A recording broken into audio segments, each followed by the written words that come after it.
We are on Season 4, Episode 8 of Are You Afraid of the Dark? The Tale of the Room for Rent. They just have to put Tale in front of everything. Sometimes it works, like Tale of the Ghastly Grinner, but Tale of the Room for Rent?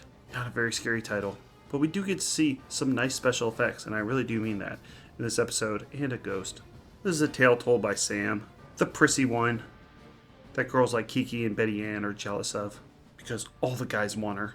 But unfortunately, we get no side plot here. Midnight Society simply just sits down, and they talk about how it's always important to be on time. Seems like they rushed this segment. She throws dust on the campfire and starts the story. The main character is a girl named Jessie Dixon, who's a real go-getter and likes preoccupying her time with odd jobs, side projects, a way to earn a little extra cash. She's been taking care of Miss Sarah Simpson, the town's psychic, and her grandfather Samuel is putting up a room for rent at their house. The other main character is her friend Alex, who's a bit of a tomboy. So Jessie's the more prissy one, Alex is the tomboy, but they're both up for an adventure. And for some reason, Are You Afraid of the Dark really nails these scenes where there's a psychic or a magic shop. They're reusing a lot of the same items that they would use for a magic shop, but the decorations are always so good. And this psychic has, well, maybe conjured something from beyond the grave, and actually seems pretty happy about it. The room gets rented out by the spirit that this psychic has conjured up, and Jessie tries to convince her dad, please don't rent it out to this ghost. But, he needs the money. He's getting older, he's retired, body's ailing, and he doesn't want to keep going up the stairs all the time. So he brushes this off. Come on, he's not an actual ghost. And we do get to see some nice ghost effects. I'll show them right here. It's not the easy translucent effects that we will see in series like this in the Goosebumps sometimes. They actually put an aura around him. We see his body floating above the bed. And there's definitely enough scares in this episode to make up for the last one that just had a scarecrow that bumbled around. Here it seems like these two kids, Jessie and Alex, have got way over their head. And I like the fact that Jessie has to live with this ghost.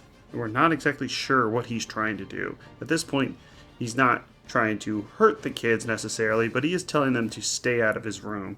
They'll open the door, he'll be floating above the bed, making ooh noises, and he'll just tell them to leave. So it does create an impending sense of dread, since he's up to something. And we later learn that he's actually trying to take over the body of Jessie's father, since this ghost needs a body to continue. Character Jessie, the prissy one, is played by Allison Hildreth, who was in exactly two things this episode, then 4 years later, a movie I've never heard of called Life Breath that featured Luke Perry. Then she's gone from the industry. But she does a fine job in this episode. There's no real overacting here. They both act pretty realistic. I actually find in this series, I prefer the dynamics of two girls or two boys. Sometimes when they have a girl and a boy, they just don't really interact with each other correctly. And since they don't do love stories very much, this is a kid's series, just creates some awkward moments. So in this case, we have two girls. And the chemistry works really well.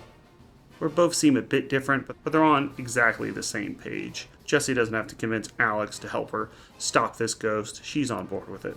And Jessie is played by Melissa Outro, who's in the Arthur series, just like Kiki, in 200 episodes as Mary Crosswire. She was also the voice of Pippi Longstocking.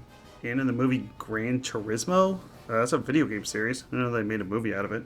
But she's gone into voice acting, as you can see here, and making bank. And it shows that you never know where these child actors are going to end up. Because actually, she does a worse job in this episode than Jessie does. Jessie's the more upbeat one. She's the one really driving the story.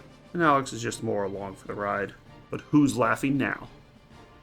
Melissa Outro. That's who's laughing now. So I'm going to give The Tale of the Room for Rent a 6 out of 10.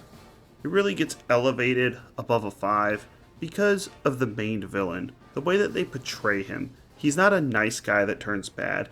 He's bad right off the bat, and he has this chilling normalness to him. Reminds me of something like the T-1000 from Terminator 2. He almost could pass off as a normal person. There's very little dialogue between the ghost and these girls outside of him telling them to stay out of his room. And I like the fact that they don't waste any time trying to build him up as just a normal guy. And then they tell their father and he goes, no, he's normal. Then they realize that he's not normal. Just right off the bat, they already know he's a ghost. They went to the room of the psychic and she conjured this ghost. She's also happy about it. So anything that's an original twist I like because it makes the episode more engaging. The psychic doesn't really care that she conjured the ghost. In fact, she's happy that her magic is working. The ghost himself doesn't even care that these girls know about him, since he's trying to take over the body of their father, and he actually is able to accomplish this until the psychic comes and saves him at the end. And we see him disappear behind walls, float above beds, go into people's bodies. They're not being lazy on this one. You know what also is not lazy? The next episode, The Tale of the Ghastly Grinner. I mean, look at the main villain on this one. They're starting to really put some more effort into the effects and costumes of these monsters, since it seems like the most popular episodes, like Tale Laugh in the Dark, has more to do with the villain, in that case a clown, Zebo, than it does the actual main storyline. As I mentioned in my review, Tale Laugh in the Dark, I think the main character is one of the worst actors in this series. But it doesn't matter, because people remember the scary clown. We'll be covering Tale of the Ghastly Grinner in a week or so. Till then, check out our playlist. We're also covering Black Mirror, Twilight Zone, Mystery Science Theater 3000. We started doing live streams of the entire episode of Monsters, which are actually saved on the channel. It's not under the videos tab. You have to hit live. When they first introduced that feature, I can never figure out where people's live streams were. But I'm super smart now, and that's where it is. Thank you, and I'll see you in a few days. Deadly Premonition, that was kind of like Twin Peaks.